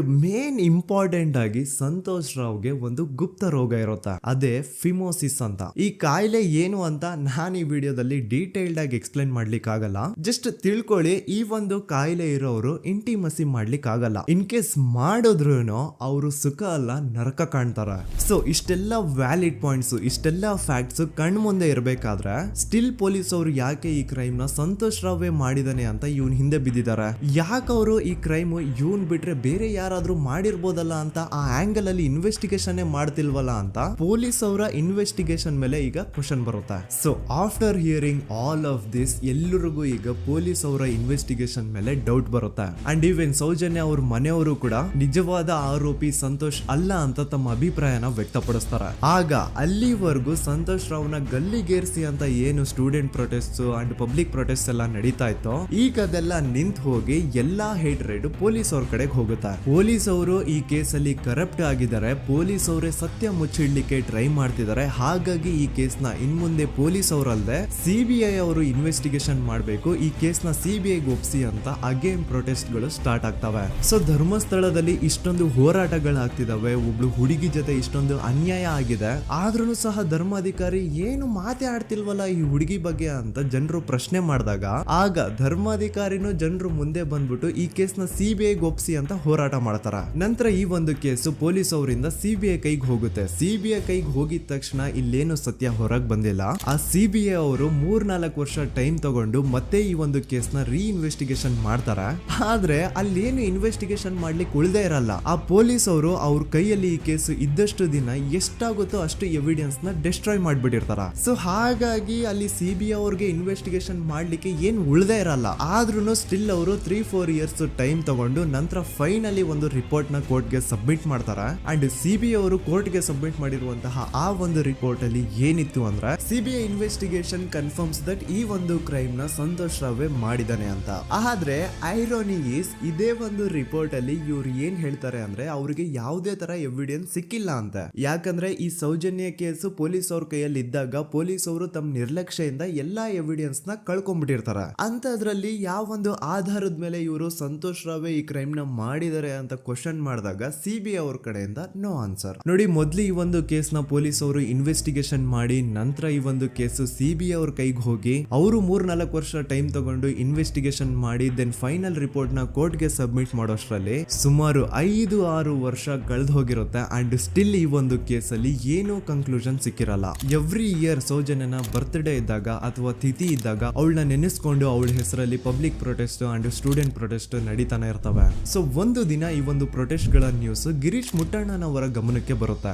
ಯಾರು ಈ ಗಿರೀಶ್ ಮುಟ್ಟಣ್ಣನವರ ಅಂದ್ರೆ ಇವರು very honest X police man. ನೀವು ನಂಬಲ್ಲ, ಇವ್ರು ಪೊಲೀಸ್ ಆಫೀಸರ್ ಇದ್ದಾಗ ಪಬ್ಲಿಕ್ ಅಲ್ಲಿ ಒಬ್ಬ MLA ಹೊಡೆದಿರ್ತಾರ. ಅಷ್ಟೇ ಅಲ್ಲ, ಪೊಲೀಸ್ ಡಿಪಾರ್ಟ್ಮೆಂಟ್ ಅಲ್ಲಿ ಕರಪ್ಷನ್ ಇದೆ, ಕರಪ್ಷನ್ ಇದ್ದಿದ್ ಕಡೆ ನಾನ್ ಇರಲ್ಲ ಅಂತ ಹೇಳ್ಬಿಟ್ಟು ತಮ್ಮ ಪೊಲೀಸ್ ಡ್ಯೂಟಿನ ಬಿಟ್ಬಿಟ್ಟು ಈಗ ಸಮಾಜದಲ್ಲಿ ಏನೇ ಅನ್ಯಾಯ ಆಗಿದ್ರು ಅದ್ರ ಅಗೇನ್ಸ್ಟ್ ವಾಯ್ಸ್ ರೈಸ್ ಮಾಡ್ತಿದಾರೆ. ಸೊ ಈ ಗಿರೀಶ್ ಮುಟ್ಟಣ್ಣನವರಿಗೆ ಸೌಜನ್ಯ ಕೇಸ್ ಬಗ್ಗೆ ಗೊತ್ತಾದಾಗ ಅವ್ರಿಗೆ ಈ ಕೇಸು ತುಂಬಾನೇ ಕಾಡುತ್ತೆ. ಅಲ್ಲ, ಇಷ್ಟೊಂದು ವರ್ಷಗಳಾಗೋಯ್ತು ಆ ಹುಡುಗಿ ಜೊತೆ ಅನ್ಯಾಯ ಆಗಿ, ಸ್ಟಿಲ್ ಈ ಒಂದು ಕೇಸ್ ನ ಕನ್ಕ್ಲೂಷನ್ ಸಿಕ್ತಿಲ್ವಲ್ಲ, ಏನ್ ನಡೀತಿದೆ ಧರ್ಮಸ್ಥಳದಲ್ಲಿ ಅರ್ಥ ಆಗ್ತಿಲ್ವಲ್ಲ ಅಂತ ಈ ಗಿರೀಶ್ ಅವರು ತಮ್ಮ ಹಳೆ ಪೊಲೀಸ್ ಕಾಂಟ್ಯಾಕ್ಟ್ಸ್ ನ ಯೂಸ್ ಮಾಡ್ಕೊಂಡು ಆ ಸೌಜನ್ಯ ಕೇಸ್ ಫೈಲ್ ನ ಒಂದು ಕಾಪಿನ ತಮ್ಮ ಹತ್ರ ತರಿಸ್ಕೋತಾರ. ಆ ಒಂದು ಕೇಸ್ ಫೈಲ್ ಅಲ್ಲಿ ಸೌಜನ್ಯ ಬಗ್ಗೆ ಅಷ್ಟೇ ಅಲ್ಲದೆ ಸಂತೋಷ್ ರಾವ್ ಬಗ್ಗೆನೂ ಇನ್ಫಾರ್ಮೇಶನ್ ಇರುತ್ತೆ. ಅಂಡ್ ಗಿರೀಶ್ ಅವರು ಸಂತೋಷ್ ಬಗ್ಗೆ ಇರುವಂತಹ ಇನ್ಫಾರ್ಮೇಶನ್ ನೋಡ್ತಾ ಇರ್ಬೇಕಾದ್ರೆ ಅವರು ಒಂದು ವಿಷಯನ ನೋಟಿಸ್ ಮಾಡ್ತಾರ. ಅದೇನಂತಂದ್ರೆ ಪೊಲೀಸ್ ಅವರು ಸಂತೋಷ್ ರಾವ್ನ ಬರೀ ಸೌಜನ್ಯ ಕೇಸಲ್ಲಿ ಒಂದೇ ಫಿಟ್ ಮಾಡಿರಲ್ಲ, ಸೌಜನ್ಯ ಸಾಯೋಕ್ಕಿಂತ 20 ದಿನ ಹಿಂದೆ ಧರ್ಮಸ್ಥಳದಲ್ಲೇ ನಡೆದಿರುವಂತಹ ಒಂದು ಕ್ರೈಮ್ ಅಲ್ಲಿನೂ ಸಹ ಸಂತೋಷ್ ರಾವೇ ಆರೋಪಿ ಅಂತ ಮೆನ್ಷನ್ ಮಾಡಿರ್ತಾರ. ಸೊ ಸೌಜನ್ಯ ಕೇಸ್ ಬಿಟ್ಟು ಆ ಇನ್ನೊಂದು ಕೇಸ್ ಯಾವುದು, ಅದಕ್ಕೂ ಸಂತೋಷ್ಗೂ ಏನ್ ಸಂಬಂಧ, ಅದ್ರಲ್ಲಿ ಯಾಕೆ ಸಂತೋಷ್ನ ಪೊಲೀಸ್ ಅವರು ಫಿಟ್ ಮಾಡಿದ್ರು ಅಂತ ಪ್ರತಿಯೊಂದು ಹೇಳ್ತೀನಿ. ಆದ್ರೆ ನಾನಿಲ್ಲಿ ಯಾರ್ದೂನು ರಿಯಲ್ ನೇಮ್ಸ್ ನ ಬಳಸಲ್ಲ. ಯಾಕಂದ್ರೆ ಮುಂದೆ ಕೇಸಲ್ಲಿ ತುಂಬಾ ದೊಡ್ಡ ಪವರ್ಫುಲ್ ವ್ಯಕ್ತಿಗಳ ಹೆಸರುಗಳು ಬರ್ತವೆ. ಅಂಡ್ ನನ್ ವಿಡಿಯೋ ಯೂಟ್ಯೂಬ್ ಇಂದ ಡಿಲೀಟ್ ಆಗೋದು ನನ್ಗೆ ಇಷ್ಟ ಇಲ್ಲ. ಹಾಗಾಗಿ ನಾನಿಲ್ಲಿ ಯಾರ್ದೂನು ರಿಯಲ್ ನೇಮ್ಸ್ ನ ಬಳಸ್ತಿಲ್ಲ. ಬಟ್ ಯಾರ ಬಗ್ಗೆ ಹೇಳ್ತಿದ್ದೀನಿ ಅಂತ ಒಂದ್ ಸ್ವಲ್ಪ ನೀವೇ ಅರ್ಥ ಮಾಡ್ಕೊಳ್ಳಿ. ನೋಡಿ, ಧರ್ಮಸ್ಥಳದಲ್ಲಿ ಮಾಫಿಯಾ ಕೈಂಡ್ ಆಫ್ ನಡೆಸ್ತಿರುವಂತಹ ಒಂದು ವೆರಿ ಪವರ್ಫುಲ್ ಗೌಡ್ರು ಕುಟುಂಬ ಇದೆ. ಇವ್ರ ಹತ್ರ ಬೇಜನ್ ಆಸ್ತಿ, ಬೇಜನ್ ದುಡ್ಡು, ಬೇಜನ್ ಪವರ್, ಬೇಜನ್ ಇನ್ಫ್ಲೂಯೆನ್ಸ್ ಎಲ್ಲಾನು ಇದೆ. ಆ ಊರಲ್ಲಿ ಈ ಗೌಡ್ರು ಕುಟುಂಬದ್ದು ಎಷ್ಟೊಂದು ಕಂಟ್ರೋಲ್ ಇದೆ ಅಂತಂದ್ರೆ ಅವ್ರನ್ನ ಎದುರು ಹಾಕೊಳ್ಳೋರೆ ಯಾರು ಇಲ್ಲ. ಅಂಡ್ ಈ ಒಂದು ಗೌಡ್ರು ಕುಟುಂಬ ಒಂದು ಪ್ರೈವೇಟ್ ಟ್ರಸ್ಟ್ ಹೆಸರಲ್ಲಿ ಒಂದು ವೆರಿ ಪಾಪ್ಯುಲರ್ ದೇವಸ್ಥಾನನ ಸುಮಾರು ವರ್ಷಗಳಿಂದ ತಲೆ ಮಾರುಗಳಿಂದನೂ ನಡ್ಸ್ಕೊಂಡ್ ಬಂದಿರ್ತಾರ. ಅದೇ ಒಂದು ದೇವಸ್ಥಾನದಲ್ಲಿ 60 ವರ್ಷ ವಯಸ್ಸಾಗಿರುವಂತಹ ನಾರಾಯಣ ಅನ್ನೋ ಒಬ್ಬ ವ್ಯಕ್ತಿ ಮಾವುತನಾಗಿ ಕೆಲಸ ಮಾಡ್ತಿರ್ತಾನೆ. ನಾರಾಯಣ ಅವ್ರ ತಂದೆನೂ ಅದೇ ದೇವಸ್ಥಾನದಲ್ಲಿ ಮಾವುತಾಗಿ ಕೆಲಸ ಮಾಡ್ತಾ ಇದ್ರು, ಅವ್ರ ತಂದೆನೂ ಅದೇ ದೇವಸ್ಥಾನದಲ್ಲಿ ಮಾವುತಾಗಿ ಕೆಲಸ ಮಾಡ್ತಾ ಇದ್ರು. ಸೊ ಹೀಗೆ ತಲೆ ಮಾರುಗಳಿಂದ ಮಾವುತ ಆಗಿನೇ ನಾರಾಯಣನ ಕುಟುಂಬ ಆ ಒಂದು ದೇವಸ್ಥಾನದಲ್ಲಿ ಕೆಲಸ ಮಾಡ್ತಾ ಇರುತ್ತೆ. ಸೊ ಒಮ್ಮೆ ತುಂಬಾ ವರ್ಷಗಳ ಹಿಂದೆ ನಾರಾಯಣ ಅವ್ರ ತಂದೆ ಆ ದೇವಸ್ಥಾನದಲ್ಲಿ ಮಾವುತಾಗಿ ಕೆಲಸ ಮಾಡ್ತಾ ಇರ್ಬೇಕಾದ್ರೆ ಆಗಿನ ದೇವಸ್ಥಾನದ ಧರ್ಮಾಧಿಕಾರಿ ಆ ಮಾವುತನ ಕೆಲ್ಸದ ಮೇಲೆ ಇರುವಂತಹ ನಿಷ್ಠೆ, ಅವನ ನಿಯತ್ತು ಅಂಡ್ ತಲೆಮಾರುಗಳಿಂದ ಅವರು ದೇವಸ್ಥಾನಕ್ಕೆ ಸಲ್ಲಿಸ್ತಿರುವಂತಹ ಸೇವೆನ ಮೆಚ್ಚಿ ಆ ಧರ್ಮಾಧಿಕಾರಿ ಆ ನಾರಾಯಣ ಅವ್ರ ತಂದೆ ಆ ಮಾವುತನಿಗೆ ಒಂದು ಜಮೀನ ಕೊಡ್ತಾರೆ ಆಸ್ ಎ ಗಿಫ್ಟ್ ಆಗಿ. ಸೊ ಈಗ ಫ್ಲಾಶ್ ಬ್ಯಾಕ್ ಇಂದ ಒಂದ್ ಸ್ವಲ್ಪ ಮುಂದೆ ಬರುವ 2010-11ರಲ್ಲಿ ಯಾವೊಂದು ಜಮೀನ ಆಗಿನ ಧರ್ಮಾಧಿಕಾರಿ ನಾರಾಯಣ ಅವ್ರ ತಂದೆಗೆ ಆಸ್ ಎ ಗಿಫ್ಟ್ ಆಗಿ ಕೊಟ್ಟಿದ್ರು, ಈಗ ನಾರಾಯಣ ಅವ್ರ ತಂದೆ ಸತ್ ಹೋಗಿ ಆ ಒಂದು ಜಮೀನು ನಾರಾಯಣ ಹೆಸರಿಗೆ ಆಗಿರುತ್ತೆ. ಅಂಡ್ ಆಗಷ್ಟೇ ಗೊತ್ತಾಗುತ್ತೆ ಆ ಜಮೀನ ವೆರಿ ಆಪೋಸಿಟ್ ಒಂದು ದೊಡ್ಡ ಹೈವೇ ಬರ್ತಿದೆ ಅಂಡ್ ಅದರಿಂದ ಜಮೀನ ರೇಟು 10 ಪಟ್ಟು ಜಾಸ್ತಿ ಆಗುತ್ತೆ ಅಂತ. ಸೊ ಈ ವಿಷಯ ಗೊತ್ತಾಗಿ ನೋಡಿ, ದಾನ ಮಾಡದಂತಹ ಧರ್ಮಾಧಿಕಾರಿ ಅಂತೂ ಸತ್ ಹೋದ್ರು, ಆದ್ರೆ ಅವ್ರ ಮುಂದಿನ ಪೀಳಿಗೆ ಅವ್ರಿಗೆ ಈ ಜಮೀನ್ ಮೇಲೆ ಕಣ್ಬಿದ್ದು ನಾರಾಯಣ ಅವ್ರ ಹತ್ರ ಆ ಜಾಗನ ವಾಪಸ್ ಕೇಳ್ತಾರ. ಆದ್ರೆ ನಾರಾಯಣ ಕೊಡಲ್ಲ. ಇಲ್ಲ, ನಾನ್ ಯಾಕೆ ಕೊಡ್ಲಿ, ನಮ್ ತಂದೆಯಿಂದ ಸಿಕ್ಕಿರುವಂತಹ ಜಮೀನ್ ಇದು, ನಮ್ ತಂದೆಯ ಕೊನೆ ಗುರುತು ಇದು ನನ್ನ ಹತ್ರ ಇರೋದು, ಸೊ ಇದನ್ನ ನಾನು ಯಾವುದೇ ಕಾರಣಕ್ಕೂ ಬಿಟ್ಕೊಡಲ್ಲ ಅಂತ ಆ ಗೌಡ್ರು ಕುಟುಂಬನ ನಾರಾಯಣ ಎದುರು ಹಾಕೋತಾರ. ಆಗ ಗೌಡ್ರು ಕುಟುಂಬದವ್ರಿಗೆ ಕೋಪ ಬಂದು ಅವ್ರೇನ್ ಮಾಡ್ತಾರೆ ಅಂದ್ರೆ, ನಾರಾಯಣ ಮನೆಗೆ ನೀರಿನ ಸಪ್ಲೈ ಇರುತ್ತಲ್ವಾ ಅದನ್ನ ಬಂದ್ ಮಾಡ್ತಾರ, ಎಲೆಕ್ಟ್ರಿಸಿಟಿ ಸಪ್ಲೈನು ಕಟ್ ಆಫ್ ಮಾಡ್ತಾರ, ಊರಲ್ಲಿರುವಂತಹ ಎಲ್ಲಾ ಚರಂಡಿಗಳನ್ನ ಕ್ಲೀನ್ ಮಾಡಿ ಆ ಕಸ ಏನಿರುತ್ತೋ ಅದನ್ನ ತಂದು ನಾರಾಯಣ ಮನೆ ಮುಂದೆ ಹಾಕ್ತಾರ. ಇಷ್ಟೇ ಅಲ್ಲ, ನಾರಾಯಣ ಅವ್ರ ಹೆಂಡತಿ ಮಕ್ಕಳು ಎಲ್ಲಾದ್ರೂ ಆಚೆ ಹೋಗ್ತಾ ಬರ್ತಾ ಇದ್ರೆ ಅವ್ರನ್ನ ಕೆಟ್ಟದಾಗ ಬೈಯೋದು, ಹೊಡ್ಕೊಳ್ಳೋದು, ಬಡ್ಕೊಳ್ಳೋದೆಲ್ಲ ಮಾಡ್ತಿರ್ತಾರ. ಇಷ್ಟೆಲ್ಲ ಆಗ್ತಾ ಇದ್ರು ಸ್ಟಿಲ್ ನಾರಾಯಣ ಮಾತ್ರ ಆ ಜಾಗನ ಬಿಟ್ಕೊಡಲ್ಲ. ಆ ಜಾಗದ್ಗೋಸ್ಕರ ನೀನ್ ಬೇಕಿದ್ರೆ ಇದನ್ನೆಲ್ಲ ಸಹಿಸ್ಕೊಂಡಿರಪ್ಪ, ನಮ್ ಕೈಲಂತೂ ಆಗಲ್ಲ ಅಂತ ನಾರಾಯಣನ ಹೆಂಡತಿ ಮಕ್ಕಳು ಅವನ್ನ ಬಿಟ್ಟು ಬೇರೆ ಊರಿಗೆ ಹೋಗ್ಬಿಡ್ತಾರ. ಈಗ ಮನೆಯಲ್ಲಿ ನಾರಾಯಣ ಅಂಡ್ 45 ವರ್ಷ ವಯಸ್ಸಿರುವಂತಹ ನಾರಾಯಣ ಅವ್ರ ತಂಗಿ ಯಮುನಾ ಅವ್ರು ಮಾತ್ರ ಇಬ್ರೇ ಇರ್ತಾ ಇದ್ರು. ಸೊ ಒಂದೊಳ್ಳೆ ಅವಕಾಶ ನೋಡ್ಕೊಂಡು 21 ಸೆಪ್ಟೆಂಬರ್ 2012 ಮನೆಯಲ್ಲಿ ನಾರಾಯಣ ಹಾಗೂ ಯಮುನಾ ಇರ್ಬೇಕಾದ್ರೆ ಯಾರೋ ಮನೆ ಒಳಗಡೆ ನುಗ್ಗಿ ನಾರಾಯಣನ್ಗೆ ಹೊಡೆದು ಯಮುನಾಗೂ ಸಹ ಹೊಡೆದು ನಂತರ ಅವಳು ಮಾಡಿ ದೆನ್ ನಾರಾಯಣ ಹಾಗೂ ಯಮುನನ ತಲೆನ ಒಂದು ರುಬ್ಬಗುಂಡಿಂದ ಚಚ್ಚಿ ಸಾಯಿಸ್ಬಿಡ್ತಾರ. ಈ ಕೊಲೆ ಆಗಿದ್ದು ಕಳ್ಳತನಗೋಸ್ಕರ ಅಂತ ಪೊಲೀಸ್ ಅವರು ತಮ್ಮ ರಿಪೋರ್ಟ್ ಅಲ್ಲಿ ಬರೀತಾರ. ಆದ್ರೆ ಪಾಯಿಂಟ್ ಏನ್ ಗೊತ್ತಾ, ಆ ಮನೇಲಿ ಒಂದ್ ಸ್ವಲ್ಪನೂ ಹಣ ಆಗ್ಲಿ ಅಥವಾ ಬಂಗಾರ ಆಗ್ಲಿ ಕಳ್ಳತನ ಆಗಿರಲ್ಲ. ಕಳ್ಳತನ ಆಗಿರೋದು ಕೇವಲ ಆ ಮೇನ್ ರೋಡ್ ಅಲ್ಲಿ ಇದ್ದಂತಹ ಪ್ರಾಪರ್ಟಿ ಪೇಪರ್ಸ್. ಎಂತ ಕೋಇನ್ಸಿಡೆನ್ಸ್ ನೋಡಿ, ಯಾವ ಒಂದು ಜಮೀನಿನ ಪತ್ರ ನಾರಾಯಣ ಮನೆಯಿಂದ ಕಳ್ಳತನ ಆಗಿದ್ವೋ ಅದೇ ಒಂದು ಜಮೀನಲ್ಲಿ 10 ವರ್ಷ ಆದ ನಂತರ ಒಂದು ದೊಡ್ಡ ಹೋಟೆಲ್ ಸ್ಥಾಪನೆ ಆಗುತ್ತೆ ಅಂಡ್ ಆ ಹೋಟೆಲ್ ನ ಇನಾಗ್ರೇಷನ್ ಗೆ ಚಿಕ್ಕ ಗೌಡ್ರು ಬರ್ತಾರ. ಸೊ ಈಗೇನು ನಾರಾಯಣ ಹಾಗೂ ಯಮುನನ ಕೊಲೆ ಆಗಿದ್ಯೋ ಇದಾಗಿದ್ದು 20 ದಿನ ಆದ್ಮೇಲೆ ಸೌಜನ್ಯ ಜೊತೆ ಅಂತ ನಿರ್ದಯ ಘಟನೆ ಆಗಿದ್ದು. ಸೊ ಪೊಲೀಸ್ ಅವರು ಸೌಜನ್ಯ ಕೇಸಲ್ಲಿ ಸಂತೋಷ್ ರಾವ್ನ ಫಿಟ್ ಮಾಡೋದಲ್ದೆ ಈ ಒಂದು ನಾರಾಯಣ ಹಾಗೂ ಯಮುನಾ ಕೇಸಲ್ಲೂ ಸಹ ಸಂತೋಷ್ ರಾವ್ನೆ ಫಿಟ್ ಮಾಡಿರ್ತಾರ. ಇಲ್ಲಿ ಡೇಟ್ಸ್ ನ ಸ್ವಲ್ಪ ನೆನ್ಪಿಟ್ಕೊಳ್ಳಿ. ನಾರಾಯಣ ಹಾಗೂ ಯಮುನನ ಕೊಲೆ ಆಗಿದ್ದು 21 ಸೆಪ್ಟೆಂಬರ್ 2012 ಅಂಡ್ ಸಂತೋಷ್ ರಾವ್ ಧರ್ಮಸ್ಥಳ ಬಂದಿದ್ದು 9 ಅಕ್ಟೋಬರ್ 2012, 20 ದಿನ ಆದ್ಮೇಲೆ. ಸೊ ನಾರಾಯಣ ಹಾಗೂ ಯಮುನನ ಕೊಲೆ ಆದಾಗ ಊರಲ್ಲೇ ಇಲ್ದೆ ಎಲ್ಲೋ ಶೃಂಗೇರಿಯಲ್ಲಿ ಯಾವುದೋ ಒಂದು ಹೋಟೆಲ್ ಅಲ್ಲಿ ಕೆಲಸ ಮಾಡ್ತಿದ್ದಂತಹ ಸಂತೋಷ್ ರಾವ್ ಹೇಗೆ ಈ ಒಂದು ಕೇಸಲ್ಲಿ ಆರೋಪಿ ಆಗ್ತಾನೆ? ಸೊ ಇದೇ ಒಂದು ಪಾಯಿಂಟ್ ನ ನೋಟಿಸ್ ಮಾಡಿ ಗಿರೀಶ್ ಮುಟ್ಟಣ್ಣನವರು ಧರ್ಮಸ್ಥಳಕ್ಕೆ ಬಂದು ಸಂತೋಷ್ ನ ಲಾಯರ್ ಜೊತೆ ಡಿಸ್ಕಸ್ ಮಾಡ್ತಾರ.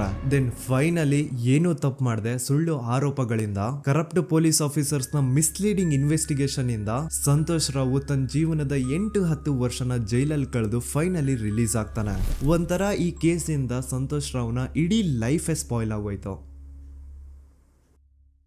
ಈಗ ಸಂತೋಷ್ ರಾವ್ ರಿಯಲ್ ಆರೋಪಿ ಅಲ್ಲ ಅಂತ ಕೋರ್ಟ್ ಅಲ್ಲಿ ಪ್ರೂವ್ ಆಯ್ತು. ಹಾಗಿದ್ರೆ ರಿಯಲ್ ಆರೋಪಿ ಯಾರು? ಪೊಲೀಸ್ ಅವರು ಯಾಕೆ ಕೇಸಲ್ಲಿ ಇಷ್ಟೊಂದು ಅನ್ಫೇರ್ ಇನ್ವೆಸ್ಟಿಗೇಷನ್ ಮಾಡಿದ್ರು? ಯಾರ ರಿಯಲ್ ಹೆಸರನ್ನ ಮುಚ್ಚಿಡ್ಲಿಕ್ಕೆ ಪೊಲೀಸ್ ಆಫೀಸರ್ಸ್ ಈ ಒಂದು ಕೇಸಲ್ಲಿ ಸಂತೋಷ್ ರಾವ್ನ ಸಿಗ್ಹಾಕ್ಸಿದ್ರು? ಇದೆಲ್ಲ ಥಿಂಕ್ ಮಾಡ್ತಾ ಹೋದ್ರೆ ನೋಡಿ, ಆ ಊರಲ್ಲಿ ಆ ಪೊಲೀಸ್ ಆಫೀಸರ್ಸ್ಗೆ ಲಂಚ ಕೊಡೋಷ್ಟು, ಒಂದು ಪೊಲೀಸ್ ಇನ್ವೆಸ್ಟಿಗೇಷನ್ ನ ಸ್ಟಾಪ್ ಮಾಡೋಷ್ಟು ಅಥವಾ ಇನ್ವೆಸ್ಟಿಗೇಷನ್ ನ ಮಿಸ್ಲೀಡ್ ಮಾಡೋಷ್ಟು ಇನ್ಫ್ಲುಯೆನ್ಸ್ ಆಗ್ಲಿ, ಪವರ್ ಆಗ್ಲಿ ಅಥವಾ ಮನಿ ಆಗ್ಲಿ ಊರಿನ ಗೌಡ್ರು ಹತ್ರ ಮಾತ್ರ ಇದ್ದಿದ್ದು. ಸೊ ಈಗ ಸಂಶಯದ ಮುಳ್ಳು ಗೌಡ್ರು ಕಡೆ ತಿರುಗುತ್ತಾ. ನೋಡಿ, ಪೊಲೀಸ್ ಅವರು ಸುಮ್ನೆ ಸಂತೋಷ್ ರಾವ್ನ ನಾರಾಯಣ ಹಾಗೂ ಯಮುನಾ ಕೇಸಲ್ಲಿ ಫಿಟ್ ಮಾಡಿದ್ರು. ಈಗ ಆ ಒಂದು ಕೊಲೆ ಪ್ರಕರಣಕ್ಕೂ ಸಂತೋಷ್ ರಾವ್ಗೂ ಏನು ಸಂಬಂಧನೇ ಇರ್ಲಿಲ್ಲ. ಹಂಗೆ ಥಿಂಕ್ ಮಾಡಿ, ನಾರಾಯಣ ಸತ್ರೆ ಅಥವಾ ಅವನ ತಂಗಿ ಯಮುನಾ ಸತ್ರೆ ಯಾರಿಗ ಅಡ್ವಾಂಟೇಜ್ ಆಗುತ್ತೆ? ಊರಿನ ಗೌಡ್ರಿಗೆ, ಯಾಕಂದ್ರೆ ಅವ್ರಿಗೆ ಜಮೀನ್ ಸಿಗುತ್ತಾ. ಸೊ ಈಗ ನಾರಾಯಣ ಹಾಗೂ ಯಮುನಾ ಕೇಸಲ್ಲಿ ಸಂತೋಷ್ ರಾವ್ ಆರೋಪಿ ಅಲ್ಲ ಅಂತ ಪ್ರೂವ್ ಆದ್ಮೇಲೆ ಹಾಗಿದ್ರೆ ಆ ಕೊಲೆ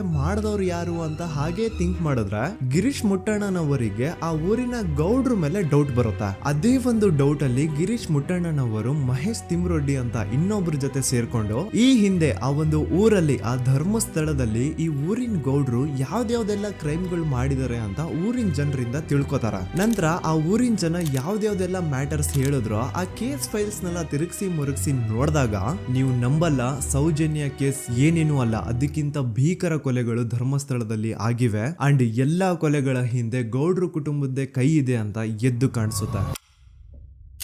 1977 ವೇದಾವಲ್ಲಿ ಕೇಸ್. ಅಂಡ್ ಈ ಒಂದು ಪ್ರೈವೇಟ್ ಸ್ಕೂಲು ಬೇರೆ ಯಾರ್ದು ಅಲ್ಲ, ಆ ಗೌಡ್ರು ಕುಟುಂಬದ. ಈ ಸ್ಕೂಲ್ ಅಲ್ಲಿ 1977 ಅಲ್ಲಿ ವೇದಾವಲ್ಲಿ ಅಂತ ಒಬ್ರು ಟೀಚರ್ ವರ್ಕ್ ಮಾಡ್ತಿರ್ತಾರ.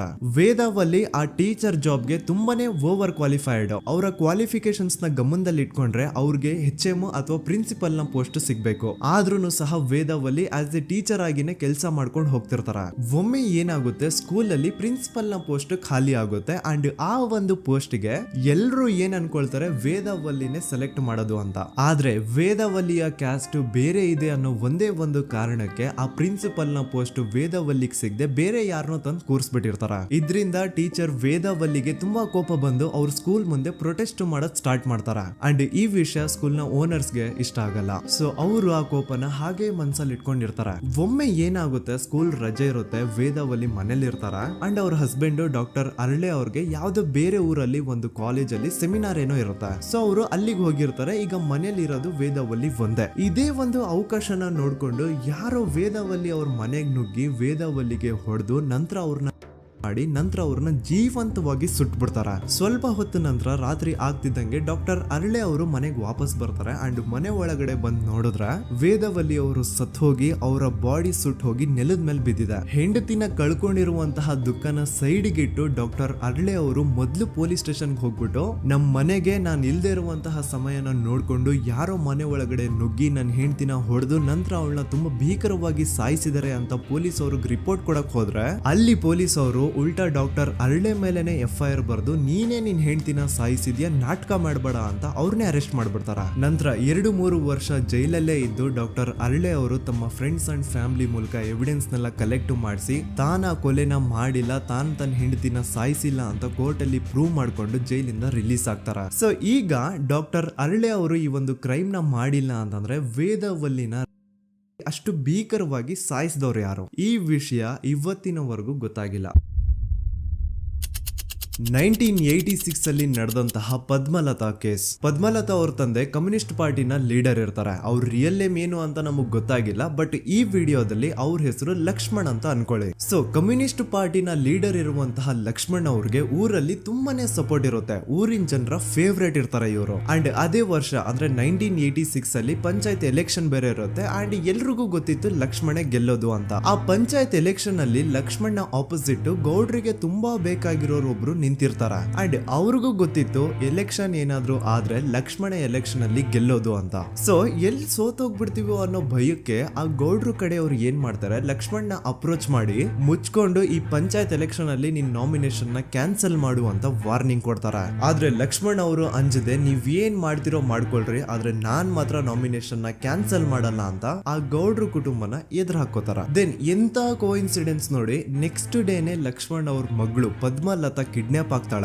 ಸುಮಾರು 56 ದಿನ ಅವಳನ್ನ ಯಾರೋ ಕಿಡ್ನಾಪ್ ಮಾಡ್ತಾರೆ ಅಂಡ್ ಆ 56 ದಿನ ಡೈಲಿ ಅವಳನ್ನ ಶೋಷಣೆ ಕೂಡ ಮಾಡ್ತಾರೆ. ನಂತರ 56 ದಿನ ಆದ್ಮೇಲೆ ಪದ್ಮಲತನ ಬಾಡಿ ನೇತ್ರಾವತಿ ನದಿಲಿ ತೇಲ್ತಾ ಸಿಗುತ್ತಾ. ಆಸ್ ಎಕ್ಸ್ಪೆಕ್ಟೆಡ್ ಈ ಕೇಸಲ್ಲೂ ಪೊಲೀಸ್ ಅವ್ರ ಕಡೆಯಿಂದ ಪ್ರಾಪರ್ ಇನ್ವೆಸ್ಟಿಗೇಷನ್ ಆಗಲ್ಲ ಅಂಡ್ ಯಾರ್ ಪದ್ಮಲತನ ಕಿಡ್ನಾಪ್ ಮಾಡಿದ್ರು, ಯಾರು ಅವಳನ್ನ 15 ದಿನವರೆಗೂ ಶೋಷಣೆ ಮಾಡಿ ನಂತರ ಅವಳನ್ನ ಅಷ್ಟು ಭೀಕರವಾಗಿ ಸಾಯಿಸಿದ್ರು ಅಂತ ಇವತ್ತಿನ ದಿನದವರೆಗೂ ಗೊತ್ತಾಗಿಲ್ಲ. ಮತ್ತೆ ನಮಗೆ ಗೊತ್ತಾದದು 22ಕ್ಕೆ ಸ್ಕೂಲ್ ಡೇ 56 ದಿನ ಕಳೆದು ಹೊಳೆಯಲ್ಲಿ ಹೆಣ ಉಂಡು ಎಂದು ಕೇಳಿ ಪೊಲೀಸಿನರು ಬರುವಾಗ ಬಂದು ಹೇಳುವಾಗ ನಮಗೆ ಗೊತ್ತಾದ. ಅವರು ನನ್ನನ್ನು ಕರ್ಕೊಂಡೋಗಿ ಅಲ್ಲಿ ಹೋಗಿವೆ.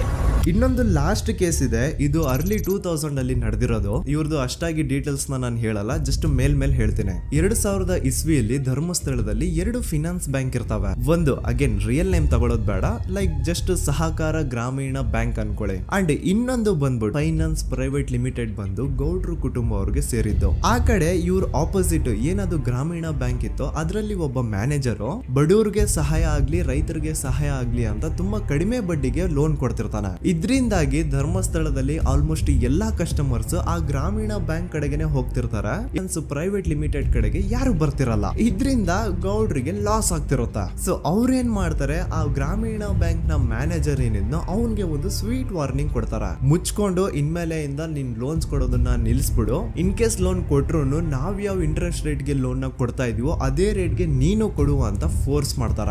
ಆದ್ರೆ ಆ ಗ್ರಾಮೀಣ ಬ್ಯಾಂಕ್ ನ ಮ್ಯಾನೇಜರ್ ಇದ್ಯಾವುದನ್ನು ಕಿವಿಗೆ ಹಾಕೊಳ್ಳಾರ್ದೆ ಅವ್ನ್ ಕೆಲಸ ಅವ್ನ್ ಮಾಡ್ಕೊಂಡು ಹೋಗ್ತಾನ. ದೆನ್ ಸಡನ್ಲಿ ಒಂದು ದಿನ ಬ್ಯಾಂಕ್ ಮ್ಯಾನೇಜರ್ ನ ಹೆಂಡತಿನ ಮನೆ ಒಳಗಡೆನೆ ನುಗ್ಗಿ ಯಾರು ಮಾಡಿ ತುಂಬಾ ಭೀಕರವಾಗಿ ಸಾಯಿಸ್ಬಿಡ್ತಾರ. ಇದರ ರಿಗಾರ್ಡಿಂಗ್ ಆ ಬ್ಯಾಂಕ್ ಮ್ಯಾನೇಜರ್ ಪೊಲೀಸ್ ಸ್ಟೇಷನ್ ಅಲ್ಲಿ ಕಂಪ್ಲೇಂಟ್ ಕೊಡಕ್ ಹೋದ್ರೆ ಪೊಲೀಸ್ ಅವರು ಉಲ್ಟಾ ಆ ಬ್ಯಾಂಕ್ ಮ್ಯಾನೇಜರ್ ಹೆಸರಲ್ಲೇ FIR ಬರ್ದು ನೀನೇ ನಿನ್ ಹೆಂಡತಿನ ಸಾಯಿಸಿದ್ಯಾ ಅಂತ ಅವನ್ನೇ ಅರೆಸ್ಟ್ ಮಾಡ್ಬಿಡ್ತಾರ. ನಂತರ 1-2-3 ವರ್ಷ ಆ ಬ್ಯಾಂಕ್ ಮ್ಯಾನೇಜರ್ ಜೈಲಲ್ಲಿ ಇರ್ತಾನೆ. ಅದಾದ್ಮೇಲೆ ಅವನ ಕ್ರೈಮ್ ನ ಮಾಡಿಲ್ಲ ಅಂತ ಕೋರ್ಟ್ ಅಲ್ಲಿ ಪ್ರೂವ್ ಆಗುತ್ತೆ. ಆದ್ರೆ ರಿಯಲ್ ಕ್ರೈಮ್ ಮಾಡಿದವರು ಯಾರು ಅಂತ still it's A question mark. And ಇನ್ನೊಂದು ನಾರಾಯಣ ಅಂಡ್ ಯಮುನಾ ಕೇಸ್ ಬಗ್ಗೆ ಅಂತೂ ನಾನು ಆಗ್ಲೇ ನಿಮ್ಗೆ ಎಕ್ಸ್ಪ್ಲೈನ್ ಮಾಡಿದೆ. ಸೊ ಎಂತ ಕೋ ಇನ್ಸಿಡೆಂಟ್ಸ್ ಗಳು ನೋಡಿ, ಯಾರೆಲ್ಲ ಆ ಧರ್ಮಸ್ಥಳದಲ್ಲಿ ಗೌಡ್ರು ಕುಟುಂಬನ ಎದುರಾಕೊಂಡಿದಾರೋ ಅವ್ರ ಜೀವನದಲ್ಲಿ ಏನೋ ಒಂದು ತುಂಬಾ ದೊಡ್ಡ ದುರಂತ ನಡೆದು ಹೋಗುತ್ತಾ. ಅಂಡ್ ಸರ್ಪ್ರೈಸಿಂಗ್ಲಿ ಅವ್ರ ಕೇಸಲ್ಲಿ ಪೊಲೀಸ್ ಅವ್ರ ಕಡೆಯಿಂದ ಪ್ರಾಪರ್ ಇನ್ವೆಸ್ಟಿಗೇಷನ್ ಆಗಲ್ಲ. ಅಂಡ್ ಯಾರ ಆ ಕ್ರೈಮ್ ನ ಮಾಡಿದ್ರು ಅಂತ ಯಾವತ್ತೂ ಹೊರಗೆ ಬರೋದೇ ಇಲ್ಲ. ಸೊ ಈ ಗೌಡ್ರು ಕುಟುಂಬದವರು ಧರ್ಮಸ್ಥಳದಲ್ಲಿ ಬೇಜನ್ ಕರ್ಮಕಾಂಡಗಳನ್ನ ಮಾಡಿದ್ದಾರೆ. ಅಂಡ್ ಅವ್ರ ಪವರ್ ಅಂಡ್ ಅವ್ರಿಗಿರುವಂತಹ ಇನ್ಫ್ಲೂಯೆನ್ಸ್ ಇಂದ ಆ ಎಲ್ಲಾ ಕೇಸ್ ನ ಮುಚ್ಚಾಕಿದ್ದಾರೆ ಅಂತ ಮಹೇಶ್ ಹಾಗೂ ಗಿರೀಶ್ ಮುಟ್ಟಣ್ಣನವರ ಹೇಳಿಕೆ ಆಗಿದೆ. ಸೊ ಗೌಡ್ರು ಫ್ಯಾಮಿಲಿನ ಟ್ರ್ಯಾಕ್ ರೆಕಾರ್ಡ್ ನೋಡಿದ್ರೆ ಧರ್ಮಸ್ಥಳದಲ್ಲಿ ಒಂದು ಹುಡುಗಿನ ರೇಪ್ ಅಂಡ್ ಮರ್ಡರ್ ಮಾಡಿ ದೆನ್ ಪೊಲೀಸ್ ಅವ್ರಿಗೆ ಲಂಚ ಕೊಟ್ಟು ಇನ್ವೆಸ್ಟಿಗೇಷನ್ ನ ಮಿಸ್ಲೀಡ್ ಮಾಡೋಷ್ಟು ಪವರ್ ಇನ್ಫ್ಲೂಯೆನ್ಸ್ ಈ ಗೌಡ್ರು ಕುಟುಂಬಕ್ಕೆ ಮಾತ್ರ ಇರೋದು. ಈಗ ಸಂತೋಷ್ ರಾವ್ ಅಂತೂ ಸೌಜನ್ಯ ಕೇಸಲ್ಲಿ ಆರೋಪಿ ಅಲ್ಲ ಅಂತ ಪ್ರೂವ್ ಆಯ್ತು. ಹಾಗಿದ್ರೆ ರಿಯಲ್ ಆರೋಪಿ ಯಾರು? ನೆನಪು ಮಾಡ್ಕೊಳ್ಳಿ, 11 ಅಕ್ಟೋಬರ್ 2012 ಸಂಜೆ 5 ಗಂಟೆ ಹಾಗೆ ಬಾಹುಬಲಿ ಬೆಟ್ಟದಲ್ಲಿ ಸಂತೋಷ್ ರಾವ್ ತನ್ನ ಪಾಡಿಗೆ ತಾನು ಸೀನರೀಸ್ ನ ಎಂಜಾಯ್ ಮಾಡ್ಕೊಂಡು ಸುಮ್ನೆ ಕೂತಿರ್ಬೇಕಾದ್ರೆ ಅವನ ಹತ್ರ 5 ಜನ ಕಿಡಿಗೇಡಿಗಳು ಬಂದು ಜಗಳ ತೆಗಿತಾರ. ಆ 5 ಜನ ಕಿಡಿಗೇಡಿಗಳು ಯಾರು ಅಂತ ನಾನು ಇಲ್ಲಿವರೆಗೂ ನಿಮ್ಗೆ ಹೇಳಿಲ್ಲ. ಸೊ ಅವರು ಬೇರೆ ಯಾರು ಅಲ್ಲ, ಚಿಕ್ಕ ಗೌಡ್ರು ಮಗ ನಿಶಾಂತ್ ಜೈನ್ ನ ವೆರಿ ಕ್ಲೋಸ್ ಫ್ರೆಂಡ್ಸ್. ಅವ್ರು ದಣಿ ಮಾಡಿರುವಂತಹ ಕ್ರೈಮ್ ಅಲ್ಲಿ ಬೇರೆ ಯಾರನ್ನಾದ್ರೂ ಸಿಗಿಸ್ಬೇಕಲ್ಲ ಅಂತ ಇವ್ರು ಬಕ್ರ ಹುಡುಕ್ತಾ ಇರ್ಬೇಕಾದ್ರೆ ಆಗ ಇವ್ರಿಗೆ ಸಿಗೋದೆ ಸಂತೋಷ್ ರಾವ್. ಅಗೇನ್ ಇನ್ನೊಂದು ಎಂತ ಕೋಇನ್ಸಿಡೆನ್ಸ್ ನೋಡಿ, ಸಂತೋಷ್ ರಾವ್ ಸೌಜನ್ಯ ಕೇಸಲ್ಲಿ ಅರೆಸ್ಟ್ ಆದ ನಂತರ ಚಿಕ್ಕ ಗೌಡ್ರು ಮಗ ನಿಶಾಂತ್ ಜೈನ್ ದೇಶನೇ ಬಿಟ್ಟು ಹೋಗ್ಬಿಡ್ತಾನೆ. ಈ ಕೇಸಲ್ಲಿ ಚಿಕ್ಕ ಗೌಡ್ರು ಮಗ ಇನ್ವಾಲ್ವ್ಮೆಂಟ್ ಇದೆ ಅಂತ ಯಾರಿಗೂ ಡೌಟೇ ಬರ್ತಾ ಇರ್ಲಿಲ್ಲ. ಡೌಟ್ ಯಾವಾಗ ಬಂತು ಅಂದ್ರೆ ಆ 5 ಜನ ಕಿಡಿಗೇಡಿಗಳು ಯಾರು ಸಂತೋಷ್ನ ಈ ಒಂದು ಕೇಸಲ್ಲಿ ಸಿಗಾಕ್ಸಿದ್ರು ಆ 5 ಜನರಲ್ಲಿ ಒಬ್ಬ ರವಿ ಪೂಜಾರಿ ಅಂತಾನು ಇರ್ತಾನೆ.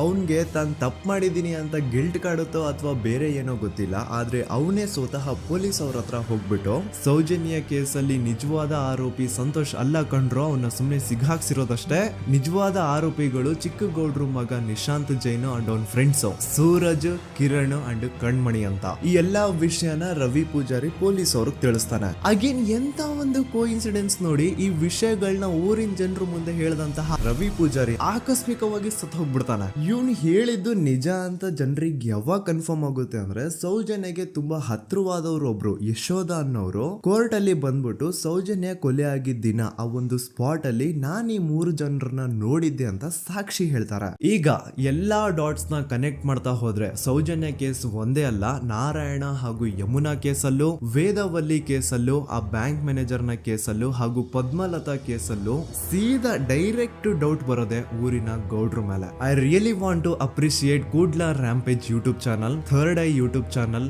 ಗಿರೀಶ್ ಮುಟ್ಟಣ್ಣನವರು ಸರ್ ಹಾಗೂ ಮಹೇಶ್ ಅವರು ಅಂಡ್ ಆಲ್ ಅದರ್ಸ್. ಇವರ ಕಾನ್ಸ್ಟೆಂಟ್ ಎಫರ್ಟ್ಸ್ ಇಂದಾನೆ ಸತ್ಯ ಏನಂತ 1 by 1 ಹೊರಗೆ ಬರ್ತಿದೆ and they are trying their level best to catch real criminals. At present Soujanya case ಬಗ್ಗೆ ಅಪ್ಡೇಟ್ ಏನು ಅಂತಂದ್ರೆ ಹೈಕೋರ್ಟ್ ವರೆಗೂ ಈ ಒಂದು ಕೇಸ್ ಹೋಗಿದೆ ಅಂಡ್ ಈ ಕೇಸಲ್ಲಿ ಈಗ ಇನ್ನೊಮ್ಮೆ ಮತ್ತೆ ಫ್ರೆಶ್ ಆಗಿ ರೀಇನ್ವೆಸ್ಟಿಗೇಷನ್ ಸ್ಟಾರ್ಟ್ ಆಗಬೇಕು ಅಂತ ಹೋರಾಟ ನಡೀತಿದೆ. ಸದುತ ಪ್ರಜೆಗಳೇ, ಇದಾಗಿತ್ತು ಸೌಜನ್ಯ ಕೇಸ್ ಬಗ್ಗೆ ನಮ್ಮ ಒಂದು ಡೀಟೇಲ್ಡ್ ವಿಡಿಯೋ. ಈ ವಿಡಿಯೋದಲ್ಲಿ ನನ್ನಿಂದ ಎಲ್ಲಾದ್ರೂ ಏನಾದ್ರೂ ಚಿಕ್ಕ ಪುಟ್ಟ ಇನ್ಫಾರ್ಮೇಶನ್ ಮಿಸ್ ಆಗಿದ್ರೆ ಅಥವಾ ಮಿಸ್ಟೇಕ್ ಆಗಿದ್ರೆ ಅದನ್ನ ದಯವಿಟ್ಟು ಕಮೆಂಟ್ ಸೆಕ್ಷನ್ ಅಲ್ಲಿ ಹೈಲೈಟ್ ಮಾಡಿ. ಈ ವಿಡಿಯೋ ಯಾವಾಗ ಯೂಟ್ಯೂಬ್ ಇಂದ ಡಿಲೀಟ್ ಆಗುತ್ತೋ ನನ್ಗಂತೂ ಗೊತ್ತಿಲ್ಲ. ಸೊ ಪ್ಲೀಸ್ ಆದಷ್ಟು ಬೇಗ ಇದನ್ನ ಎಲ್ಲಾ ಕಡೆ ಶೇರ್ ಮಾಡಿ. ಓಕೆ ಪ್ರಜೆಗಳೇ, ಇವತ್ತಿಗಿಷ್ಟು ಸಾಕು ಅನ್ಕೊಳ್ತೀನಿ. ನಾನು ನಿಮ್ಮ ದೂತ ಸಮೀರ್ MD. ಮತ್ತೆ ಸಿಗ್ತೀನಿ ನೆಕ್ಸ್ಟ್ ವಿಡಿಯೋದಲ್ಲಿ.